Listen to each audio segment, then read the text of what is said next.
Buenas tardes, días, noches, dependiendo donde estén. Mi nombre es Nelson Fernando Incapié. Eh, Muchas gracias a- al canal Rosario de las 11 p.m. por todo lo que hacen eh, para llevar eh, sanación, para llevar esperanza y para ayudarnos a crecer espiritualmente.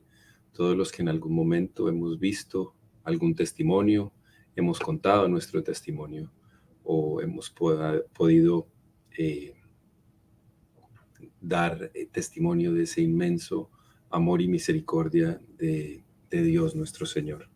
Eh, yo ya he contado mi testimonio, pero voy a hablar un poco hoy del perdón. Mi madre se fue de la casa cuando yo tenía más o menos 9 años y medio. eh, y después de una niñez en un hogar donde, a pesar de que mi padre y mi madre me querían, cada uno individualmente, ellos mutuamente les costaba mucho quererse y no pudieron crear un hogar donde, donde para ese niño hubiera amor, estabilidad eh, y muchas cosas que necesitan los niños para crecer. El caso es que mi madre se va de la casa y eso crea en mí mucho dolor. Luego, yo vivía en Colombia, nací en Colombia.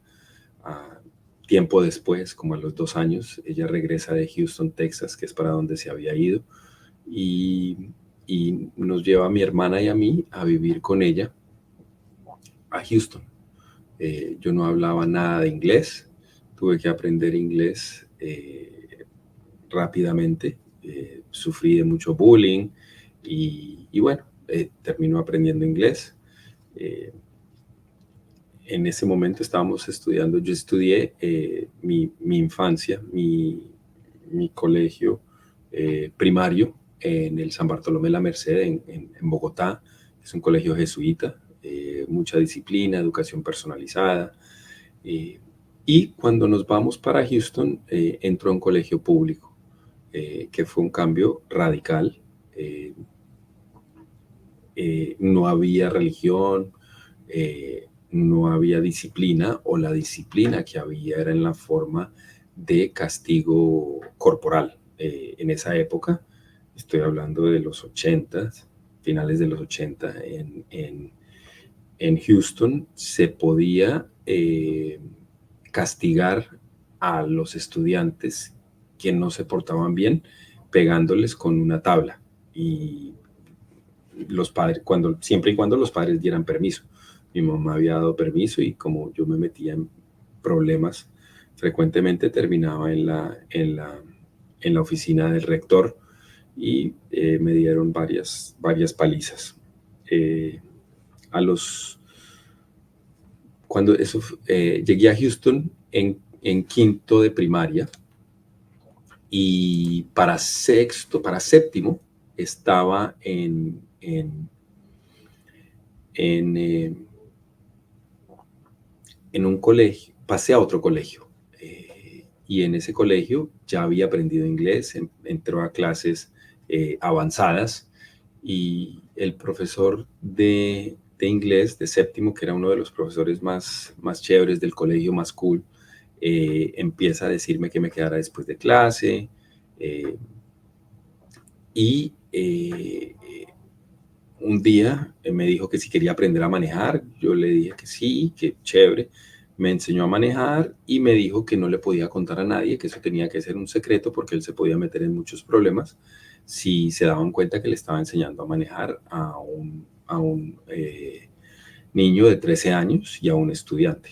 Eh, eh, yo obviamente pues guardé el secreto y un día me dice que si quiero ir a su casa, a su apartamento, a jugar videojuegos.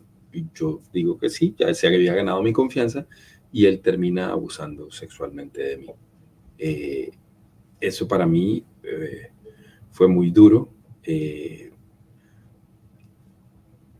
a mí me gustaban me gustan las niñas. Yo soy heterosexual, pero eso empieza a crear confusión, crea un odio dentro de mí, odio por mí mismo, por el mundo, por todo lo que estaba pasando. Eh, Ese año mi madre terminamos mudándonos a Miami y fue algo, fue un cambio al que le di la bienvenida porque no tendría que ver a ese profesor nunca más. Yo ya había empezado a usar drogas, yo ya había empezado mi vida eh, se convirtió en un desastre después del abuso. Yo, a pesar de que fumaba marihuana, de vez en cuando tomaba y fumaba cigarrillos, o sea, yo era un adolescente precoz. Después de que pasa el abuso, yo me culpaba a mí y empiezo a hacer drogas mucho más fuertes. Eh, y mi vida se convirtió en un desastre. Ahora, mmm, hoy en día, eh, eso pasó a los 13 años, tengo 51. eh, Matemáticas no es mi fuerte, pero ha pasado casi 40 años, ¿no?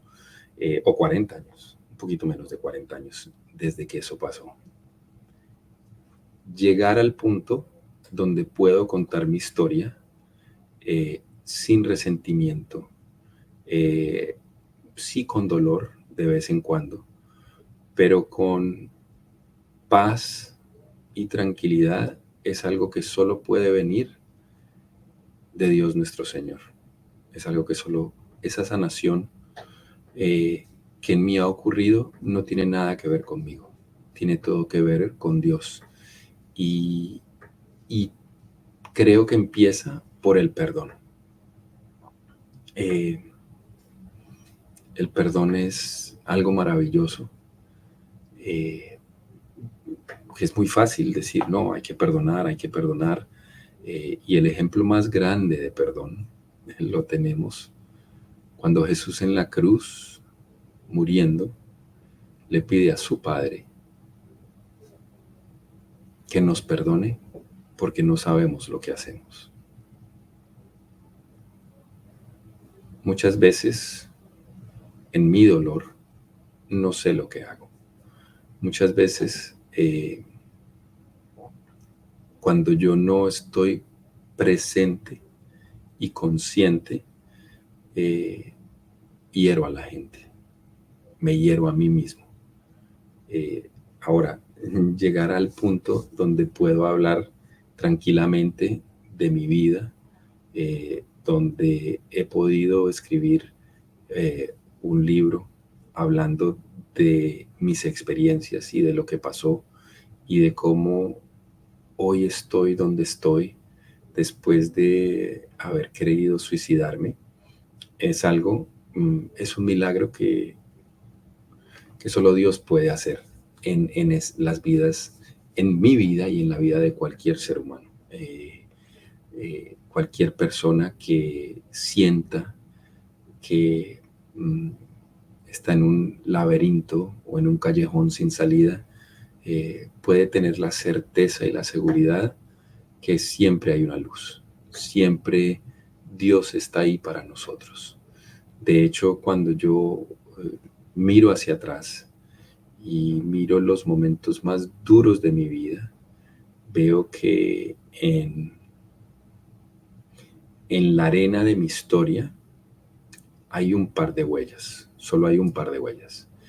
Y ese par de huellas no son mías, son las huellas de Jesús nuestro Señor que me cargaba mientras yo pasaba por los momentos más difíciles de mi vida, cuando yo no creía que Dios existía, cuando yo pensaba que a mí Dios me había dado la espalda, cuando yo pensaba que yo estaba solo en el mundo. Ahora me doy cuenta que puedo unir los puntos y puedo ver la mano de Dios en cada instante de dificultad en mi vida. Eh, yo, como dije, publiqué un libro que siempre quise hacerlo. La literatura, los libros siempre han sido una parte muy importante de mi vida. Siempre he encontrado en los libros eh, mm, un escape a mi realidad, un escape a mi vida tumultuosa. Me veía reflejado en muchos de los libros. Y de cierta forma, los libros han caracterizado el cambio que ha ocurrido en mi vida. En un momento de mi vida, Edgar Allan Poe, eh, el poeta bastante oscuro, era el centro de mi vida. Y hoy en día puedo decirles que me encanta leer las vidas de los santos, eh, me encanta leer Tomás de Kempis, Imitación de Cristo. O sea, hay tantos libros hermosos que hoy en día hacen parte de mi biblioteca y de los cuales saco muchísimo. Para llegar a esto, para llegar a estar donde estoy, tuve que perdonar. Para poder escribir, para poder sentarme a escribir, tuve que perdonar. Siempre quise escribir un libro, pero no sabía de qué escribir. Y hace un par de años, eh, un, un, un, amigo que estaba escribiendo un libro me dijo que estaba trabajando en un último libro. Él ha escrito varios libros y me dijo que era un libro que se basaba en la vida de 14 personas que él quería entrevistar. Y me dijo que yo quería que fuera una de esas personas que él quería entrevistar. Y entonces él me entrevista, publica el libro hace como 4 años, yo leo el capítulo de mi vida y estoy leyendo el capítulo de mi vida escrito por otra persona. Ahí es cuando yo decido que yo quiero escribir mi propio libro. En el 2020 me siento, cuando llegó la pandemia, que todos teníamos tiempo de sobra, yo me siento a escribir, a tratar de escribir, pero no me salía, o sea, me trababa y no me salía mi historia. Yo quería contar mi historia, pero no salía. Eh, Coincidencialmente, o digo coincidencialmente, pero entiendo perfectamente que nada es coincidencia, en mi trabajo anterior trabajé con víctimas de tráfico humano.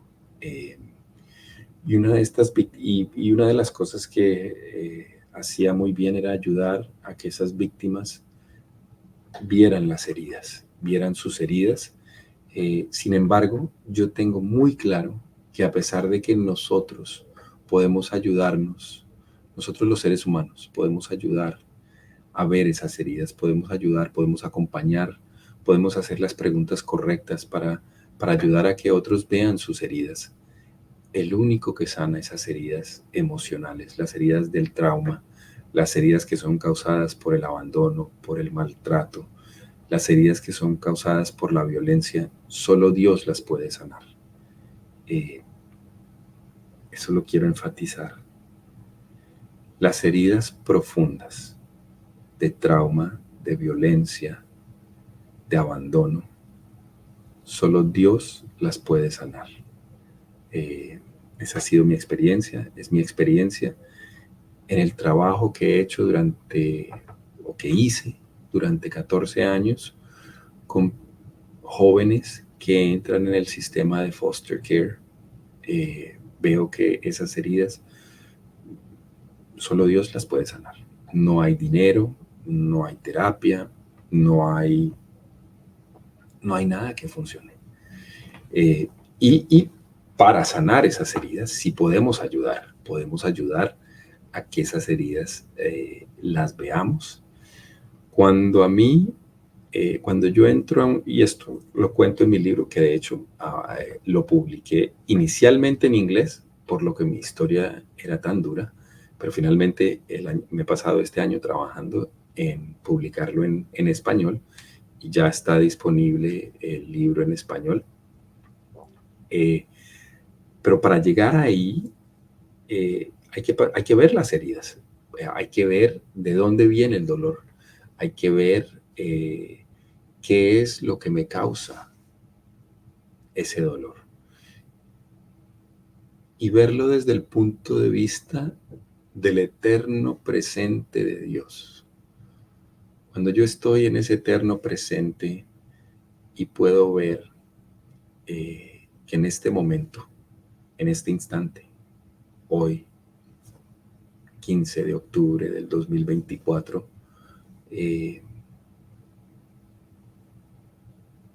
estoy completamente agradecido por mi historia, a pesar de que hubo un abandono en el 86 o en el 83 cuando mi mamá se va de la casa, hubo un abuso en el 89 cuando mi profesor me abusa sexualmente, hubo un deseo de suicidio en el 97. Todas esas cosas, todo ese dolor en el eterno presente de Dios puede y es sanado. Esa es la maravilla más grande que hay hoy en mi vida. Esa es la realidad más grande que tengo yo en mi vida. Cuando yo empiezo a trabajar, cuando yo empiezo a trabajar estas heridas emocionales, y al principio yo tuve que ir a un centro de tratamiento porque a raíz de ese dolor empieza una drogadicción en mi vida, empiezo a buscar, de la única forma que yo me sentía normal era cuando estaba bajo la influencia de drogas o alcohol o estaba fuera del presente.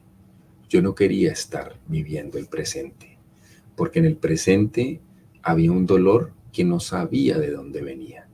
El presente venía del pasado, el presente venía del abandono de mi madre, de las peleas de mis padres. El dolor venía de todo ese pasado, pero yo no podía sanar. En mi presente no puedo sanar si no veo el pasado.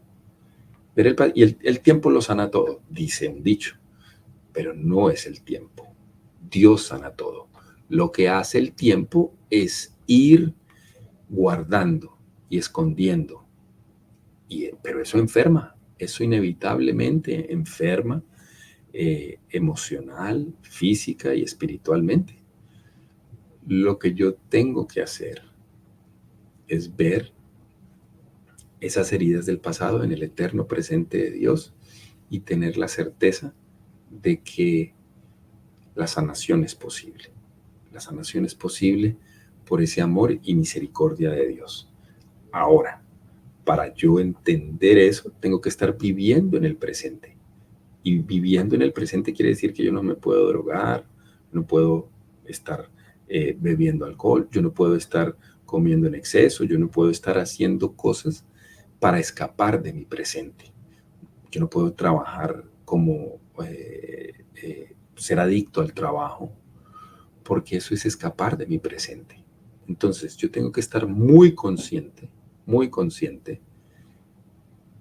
de vivir en el presente para sanar las heridas del pasado. Ahora, como yo lo he hecho en mi vida, es, primero que todo, tuve que dejar las drogas, el alcohol,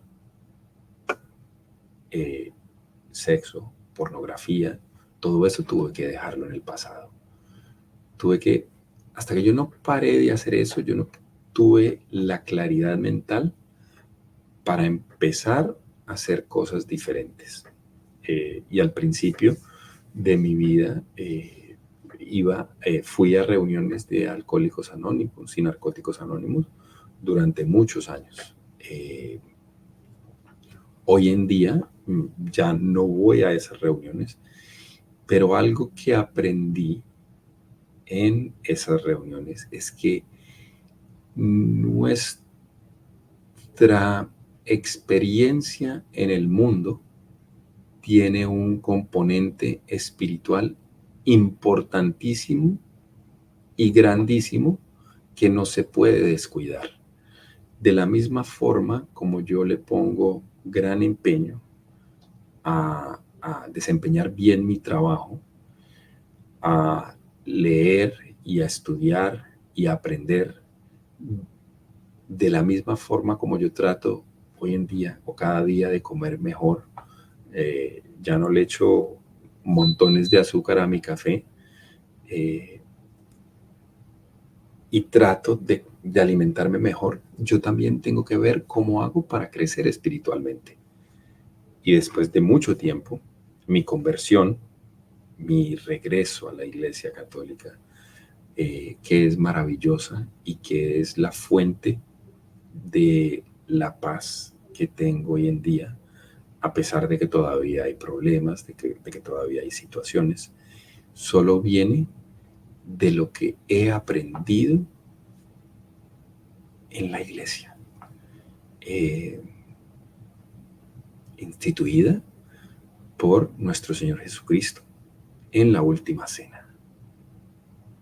Él dijo: el que no come de mi cuerpo y no bebe de mi sangre, no tiene nada. Entonces yo tengo que estar muy consciente de todo eso. Pero de nuevo, para llegar ahí hay que pasar por el dolor, no se le puede tener miedo al crecimiento. Y el crecimiento ocurre cuando, y se ve, lo vemos en la naturaleza todo el tiempo, cuando el, el dolor que siente la semilla cuando explota y le da crecimiento a esa raíz que después se convierte en planta, debe ser profundo. Y si no hay agua, si no hay ese nutriente, las plantas no van a crecer. Si yo no logro llorar, yo no voy a crecer. Mi alma no va a crecer. Yo hoy en día les cuento todo esto muy tranquilamente y de nuevo, con una paz total, porque he llorado bastante. No le he tenido miedo al llanto porque tengo muy claro que para que haya crecimiento tiene que haber el nutriente que es el agua, y en mi caso, donde hay heridas tan fuertes, tan profundas, de la única forma que esas heridas sanan es a través del crecimiento y es a través de poder llorar. Ahora, eh, cuando yo otra de las personas, una persona que ha sido clave en mi regreso a la fe y que ya no está, murió, es mi abuelita Ofelia. Mi abuelita Ofelia rezaba el rosario todas las noches. Era una mujer de una fe inquebrantable y profunda. Siempre nos invitaba a rezar el rosario. De ella aprendí muchas de las oraciones que hoy en día son parte esencial de mi día a día. Trato de rezar el rosario todos los días, en la mayoría de veces con mi familia, y soy yo el que dice, soy yo el que le dice, soy yo el que llevo el rosario y soy yo el que le digo a mi esposa y a mis hijos: es hora de rezar. Y creo que eso es también clave en lo que es la sanación. Y al principio dije que iba a hablar del perdón, y voy a llegar al perdón. Yo les prometo que voy a llegar al perdón. Pero llegar al perdón a mí me tomó primero dejar las drogas y tener una conciencia mental. Yo regreso a la iglesia después de haberme alejado porque de nuevo, mi abuela Ofelia me decía que si yo rezaba con fe, yo iba a tener esa familia que yo quería. Y yo entre más rezaba, mis papás más peleaban. Empiezo a ir a una iglesia para pedirle a Dios: por favor, Diosito, yo quiero que en mi casa haya paz. Y entre más yo hacía eso, o sea, las peleas se incrementaban hasta que mi mamá termina yéndose de la casa. Mi mamá primero nos vamos a vivir con mi abuela y mis abuelos maternos. Eh, Allá empiezo a ser acólito, llego hasta ser acólito. eh, y yo sí, yo pensaba que siendo acólito y rezando con fe, de pronto regresaríamos a casa a vivir con mi padre. Y resulta que lo que pasa es que mi mamá un día nos dice, me voy de la casa. Yo en ese momento dejé de creer en Dios. Y, y empieza de nuevo esa vida desencarrilada. Eh, que duró desde los 14 hasta los 24. A los 24 yo entro a este centro de tratamiento, empiezo a ir a reuniones de Alcohólicos Anónimos, mi vida empieza a cambiar, empiezo a ir regreso a la universidad, a Miami-Dade College, eh, todo empieza a cambiar. Yo empiezo a hacer las cosas que tenía que hacer, empiezo a conseguir becas, empiezo a desempeñarme muy bien en el colegio, consigo un muy buen trabajo, empiezo a trabajar con el que era el alcalde de Miami-Dade en ese momento, que trabajaba con el editor del Miami Herald, o trabajó con el editor del periódico de Miami, haciendo una enmienda para que todos los niños de 4 años en adelante pudieran tener acceso a prekinder. Yo trabajo en esa enmienda a nivel estatal y por mi trabajo me di a conocer y empiezo a escalar, empiezo a conseguir mejores trabajos, empiezo a trabajé 10 años en política y, y ese trabajo me empezó a abrir puertas. Esas puertas se abren y a pesar de que yo todavía no había regresado a, a la iglesia como tal, yo sabía que en el universo, o sea, sabía que no veníamos de la nada. Obviamente yo tenía todo mi estudio primaria de un colegio jesuita, tenía las semillas de la fe que había plantado mi abuela a través del rosario, a través de las oraciones. Entonces yo sabía que el mundo no venía de la nada y no íbamos para la nada, sino que había una fuerza. Entonces yo durante mucho tiempo yo meditaba, practicaba mindfulness, que en mindfulness no es nada más que estar presente. No hay nada mejor para practicar mindfulness que la fe católica. Eh, Busqué en el budismo tibetano, busqué por muchos sitios, busqué. Y lo único que yo estaba buscando era llenar ese vacío que había creado las heridas, todas esas heridas que yo tenía del pasado. Eh, en el 2013, no, 2003, perdón, en el 2003 yo conozco a mi esposa, a la que es ahora mi esposa. En el 2004 nos casamos. Yo conozco a mi esposa después de la muerte de un primo que quería muchísimo. Eh, Él murió de cáncer a los 17 años y, y, y fue muy duro, pero después de eso, él murió el 16 de marzo del 2003. Yo conozco a Carolina el 26 de junio del 2003 y nos casamos el siguiente año. Nos casamos el 4 de diciembre del 2004. Mi esposa viene de una familia de disciplina, mmm, con, también con ella traía sus heridas, pero traía la disciplina de la religión católica, traía sus abuelos habían sido parte esencial de, de su crecimiento y gracias a ellos ella traía una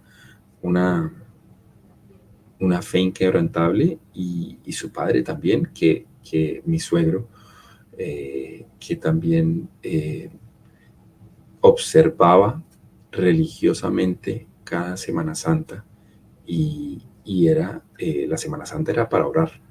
Eh, Mi suegra también, siempre muy encomendada a Dios. Y Carolina llega y me dice que nos casamos por la Iglesia Católica, eh, y al principio ella vivía en Colombia, pero se vino a vivir acá. Y yo le decía que Dios estaba en todas partes, que no había necesidad de ir a la iglesia. Y ella dejó de ir por, por mí. Dejamos de ir a misa. No era importante para mí realmente. Desde los 14 hasta los 30 y pico, 31 que me casé, no fue. Yo dejé de ir a misa. Si fui 4 o 5 veces, sería mucho.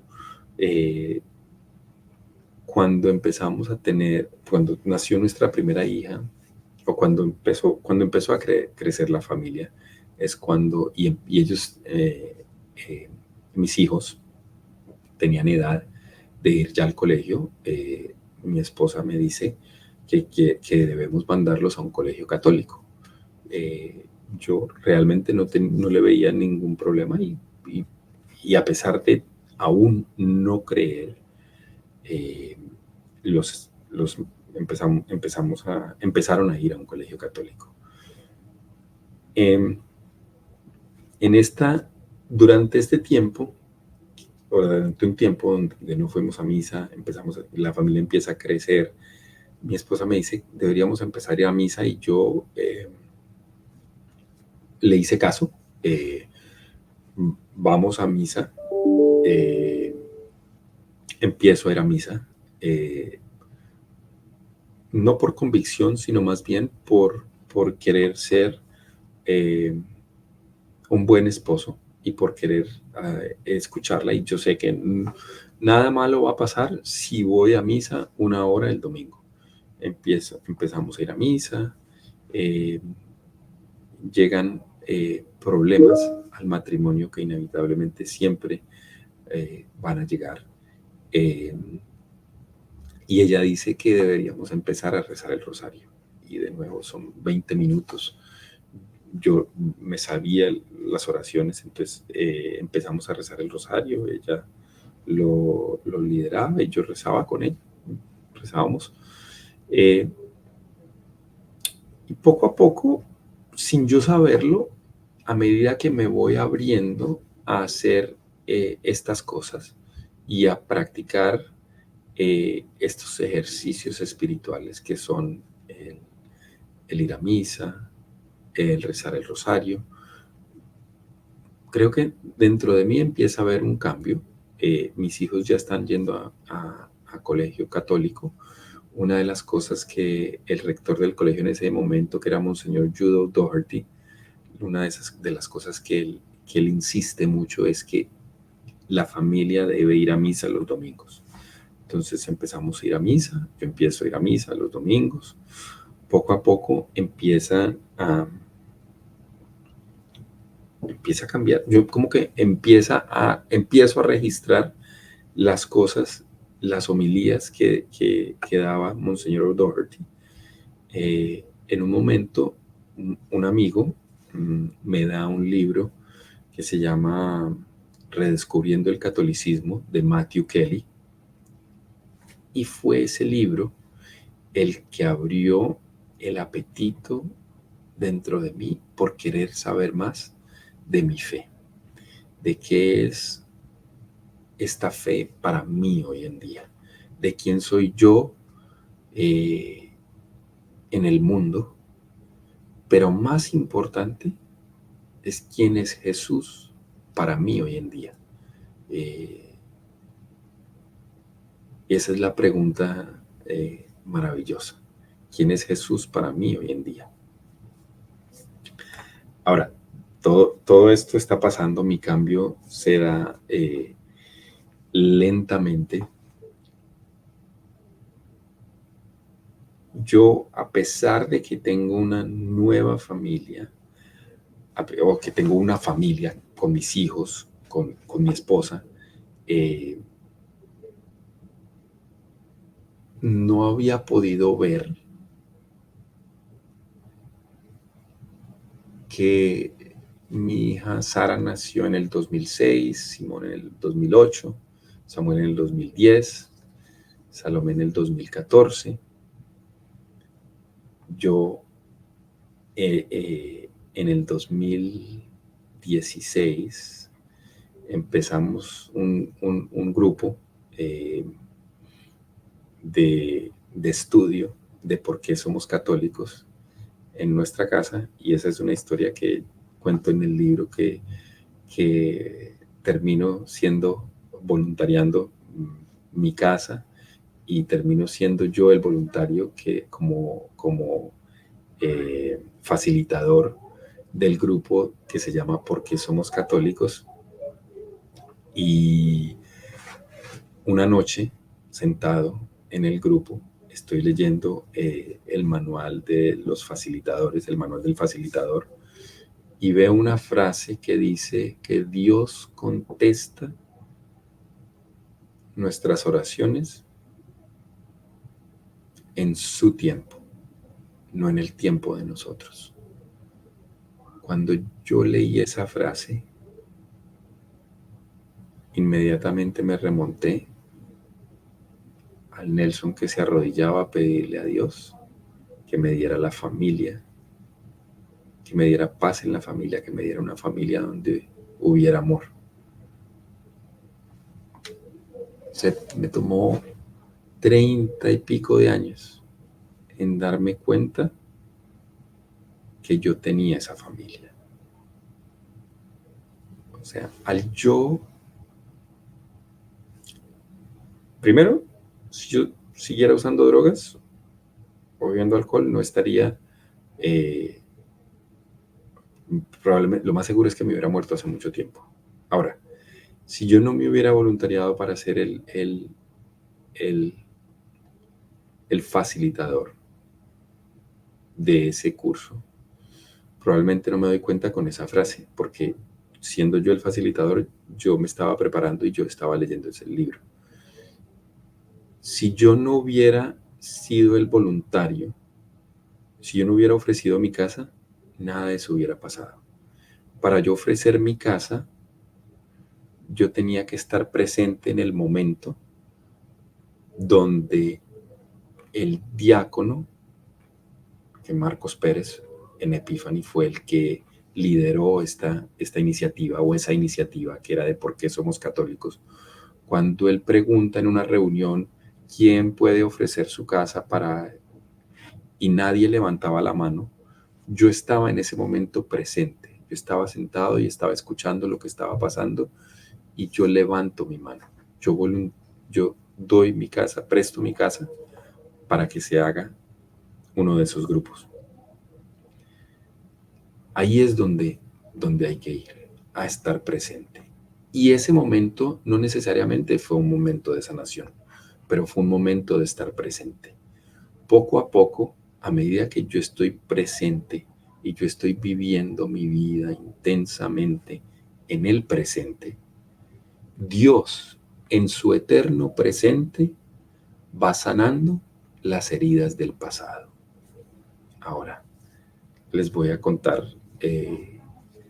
lo que me pasó eh, con mi madre, con la cual tuve muchos problemas durante mi vida, con la cual dejé de hablar por mucho tiempo. De hecho, casi se pierde el nacimiento de mi hija Sara, porque yo no estaba, porque por sus propios temas, yo tuve que dejar de hablarle. Porque yo ya tenía una familia y porque yo,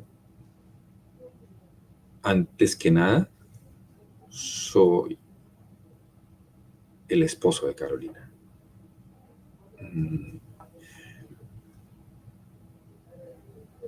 Cuando mi madre se enferma de cáncer en el 2011, ella me llama y me dice que tiene que hablar conmigo. Me cuenta que le han diagnosticado cáncer y parece que el pronóstico no es bueno. Ella estaba viviendo en Naples en ese momento.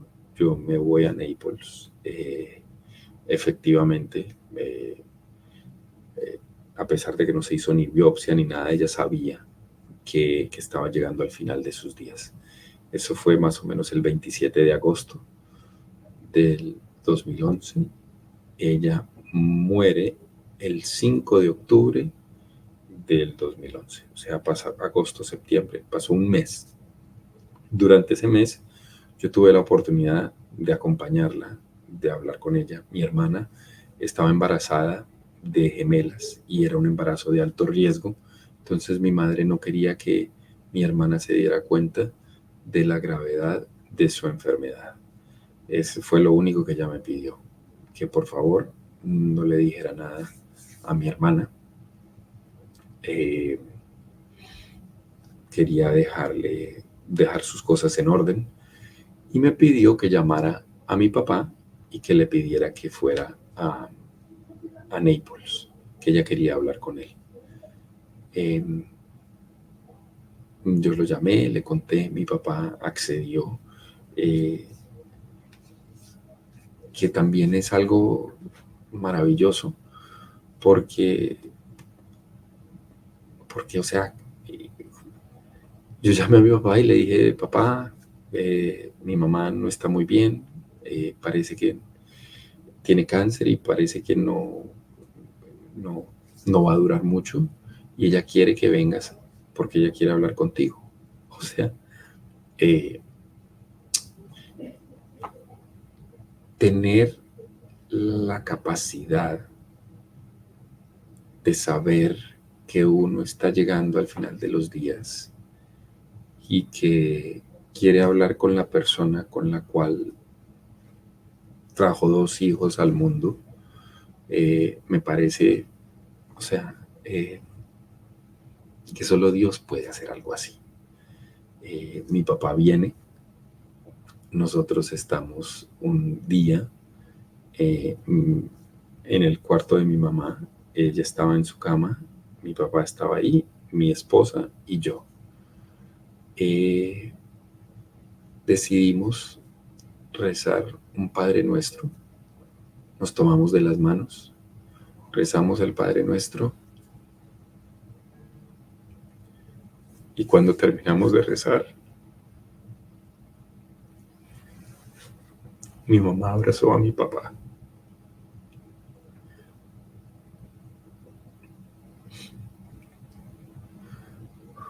Fue un abrazo profundo. Yo empiezo a llorar, yo no podía parar de llorar. Mis piernas me empiezan a temblar.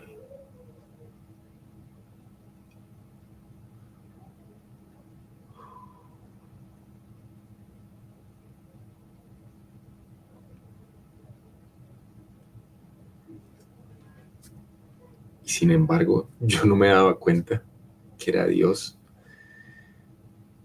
actuando en mi vida, que era Dios mostrándome ese amor y esa misericordia.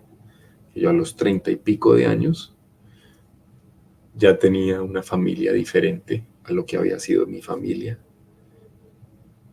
Pero además de eso, Dios me estaba mostrando que las 2 personas que yo más quise en mi infancia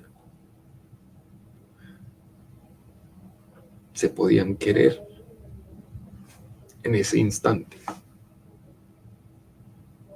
ese presente, en ese eterno presente de Dios. Mis heridas del abandono sanaron. Eh,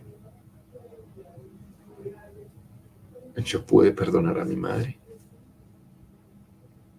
de corazón, eh, a mi padre, y desde ese momento,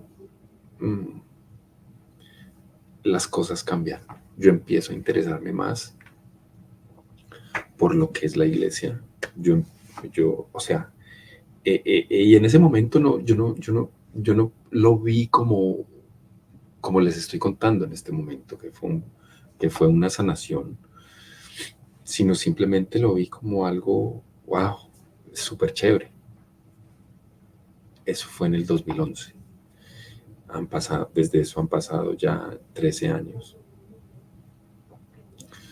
Eh, y han cambiado muchísimas cosas. Y yo he podido sanar.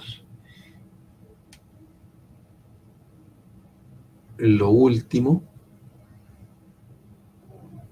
que me, que me pasó y la razón por la que yo pude escribir el libro es que a raíz del trabajo ese que estaba haciendo, más o menos 2019, 2020, con víctimas de tráfico humano, una de estas sobrevivientes en algún momento me dijo que yo lo único que quería era meter traficantes a la cárcel, que lo único que yo quería era que ellas hablaran con los fiscales, con las autoridades, con el FBI, para que todos estos monstruos, que son monstruos, terminaran en la cárcel, pero que yo realmente nunca había hecho el reporte del profesor que me había abusado a mí. Cuando esta sobreviviente me dice eso, yo entendí que yo a través de las historias de ellas, o sea, yo estaba utilizando las historias de ellas para no ver mi propia historia, para yo no ver, y yo con ellas, yo a ellas les compartía lo del abuso porque, porque eso creaba un puente de confianza. Ellas, yo me ganaba la confianza de estas víctimas porque yo había pasado por ese dolor. Y eso ayudaba a crear, de nuevo, en crear una confianza para poder ir y, y empezar investigaciones con con las agencias que procesan e investigan esos casos. Cuando ella me dice que yo no había hecho eso, inmediatamente o al día siguiente, yo llamo al distrito escolar en Houston. Yo mando una carta al, al, a la junta escolar de Houston. Yo mando una carta al abogado de la junta escolar de Houston. Y yo le mando una carta al fiscal de Houston. Y llamo a la fiscalía en Houston a reportar mi caso. Y efectivamente esa ha sido la llamada más dura que yo he hecho en mi vida. Llamar a reportar que fui víctima de abuso sexual cuando tenía 13 años. Yo, a los 13 años, porque ya me creía un tipo grande, yo siempre me culpé de eso. Cuando mi hija, este es otro momento de sanación. Cuando mi hija se da cuenta, o cuando mi hija tenía 13 años, ella le da apendicitis y ella vamos al hospital.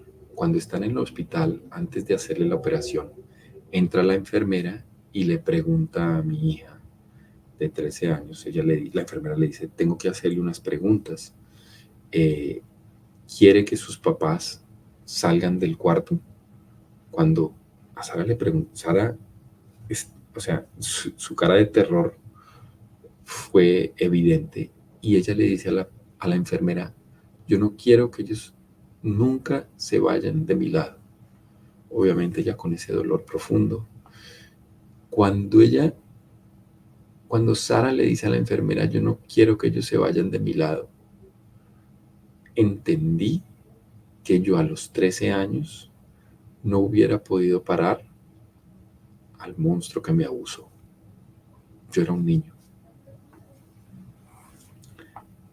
Adelanto la historia y cuando esta sobreviviente me confronta del abuso y yo llamo y hago ese reporte de que ese profesor me abusó a los 13 años, yo pensé que ya eso iba a crear en mí un sentimiento de paz, porque eh, ya lo había reportado. Y lo que crea en mí es unas ganas de venganza. Yo quería justicia, yo quería ir a encontrar a ese profesor y me entra una necesidad de buscarlo, de encontrarlo, de llevarlo a la justicia, de pagar por lo que... Y estoy seguro que yo no soy el único víctima. Yo no fui el único víctima de ese profesor. Estoy completamente seguro, porque yo sé que él invitaba a otros estudiantes. Cuando me entra esa sed de venganza, yo empiezo a buscarlo y lo encuentro en México. Él está viviendo en México y cuando yo lo encuentro, empiezo a tratar de ver cómo hago para, para que se haga justicia. Y a través de un amigo que trabajaba en un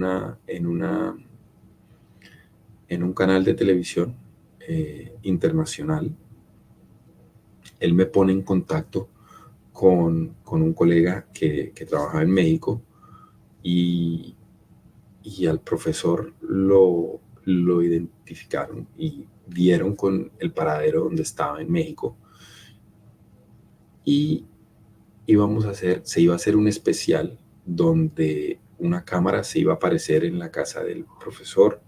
Yo iba a estar en vía satélite desde acá de Miami y con las cámaras de televisión le iban a preguntar, usted es Wayne Reeves, usted fue profesor en los 80s en Pershing Middle School en Houston, Texas. Sí, ese soy yo. Y entonces después le iban a preguntar, bueno, ¿y usted abusaba de sus estudiantes? Porque tenemos aquí vía satélite desde Miami a Nelson Fernando Hincapié, que a uno de los estudiantes que usted abusó. Ese iba a ser el especial. Yo, un par de días antes de sacar esto al aire, estoy caminando mi perro enfrente de Epiphany, que es la iglesia donde vamos. Yo ya estaba yendo a misa todos los días, confesión regularmente, mínimo una vez al mes. Estoy leyendo mucho libros espirituales, las vidas de los santos. Ya esto es el 2020. No, 2020, 21 creo. Bueno, yo estoy caminando mi perro enfrente de la iglesia y yo siento dentro de mí una voz. No estoy esquizofrénico, pero es una voz que dice, let it go, suéltalo. Cuando yo escucho esa voz que dice, suéltalo, yo entendí perfectamente. Al otro día llamé a mi amigo, a la persona, al reportero con que íbamos a hacer esto y le dije, no lo puedo hacer. Esto no lo puedo hacer. Ya. Y lo solté, no se hizo nada. Al siguiente año, nosotros, por razones de la finca raíz aquí en Miami, que se puso imposible, tuvimos que salir de la casa donde estábamos y lo único que pudimos hacer fue irnos en un carro casa a manejar por Estados Unidos. El profesor que me había abusado nació en Luisiana, en Minden, Luisiana. Para salir de la Florida hay que pasar por Luisiana. Nosotros salimos de la Florida y estamos pasando por Luisiana. Luisiana hay muchos pantanos, bayous se llaman. Y vamos por una carretera donde hay bayou o pantano al lado y lado. Es un puente de 2 carriles, no hay un carril de emergencia, o sea, solo se puede ir hacia adelante. Yo voy en el carro casa, con mis 4 hijos atrás, mi esposa al lado mío, Miro por el retrovisor, ellos están felices, haciendo chistes, sigo manejando, veo al lado un aviso que decía Leaving Reeves Parish, saliendo de Reeves Parish. Cuando yo leo ese aviso, a mí se me aguaron los ojos. Mi esposa me mira y me dice, ¿de qué me perdí? Yo en ese momento sentí el amor y la misericordia de Dios en mi vida. Reeves dejó de ser importante, simplemente un episodio, es simplemente algo que está en mi pasado, que Dios ha sanado. Regresamos a Miami, eso en el 2022, en diciembre del 22. Yo me siento a escribir cuando Miami-Dade College, que es donde trabajo hoy en día, soy el CEO de la fundación de Miami-Dade College. Cuando el college cierra durante 2 semanas, yo me siento a escribir y al final de esas 2 semanas yo había escrito 150 páginas. Y estoy seguro de que pude sentarme a escribir y la historia salió fluida porque pude perdonar. Al principio, el libro lo escribí en inglés, pero como les digo, el año pasado llevo este año trabajando en traducirlo. Primero traté de traducirlo, de usar traductores para que me lo tradujeran. Intenté con 3 traductores diferentes, pero lo que no era yo, no era mi voz, no era mi historia. Entonces decidí yo mismo traducirlo. Y a raíz de esa traducción me di cuenta de por qué no lo había escrito en español. Mi historia es en español. Mi dolor profundo es en español. Porque yo hablé español desde que aprendí a hablar hasta los 12 años, más o menos. Pero ya, este es el libro, cuando tu historia se convierte en tu historia. Y es una historia que lo que quería contar con ella, con mi historia, es ese amor y misericordia de Dios nuestro Señor. Ese amor y misericordia que nos da, que nos ofrece, que lo único que yo tengo que hacer es dejarme amar por Dios, buscar la mirada de Jesús.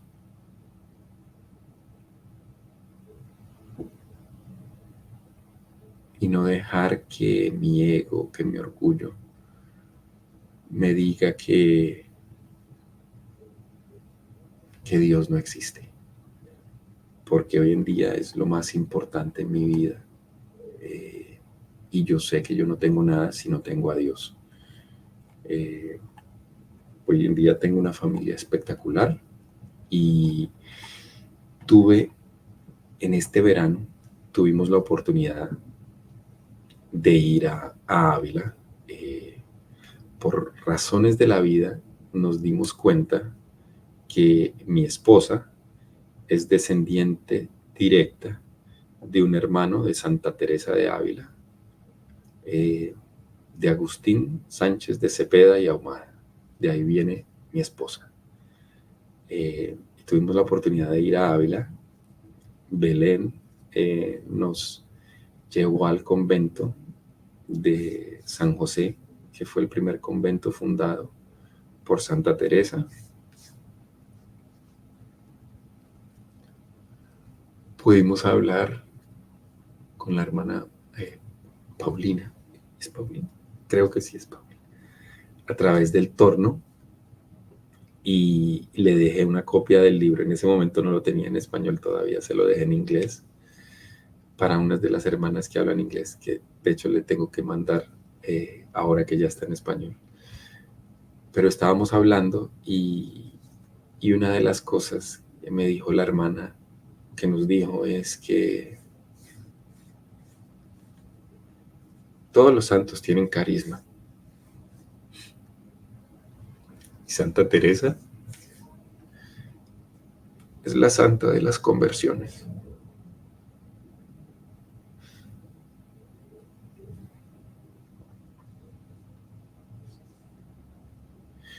No tengo duda de que si alguien necesita una conversión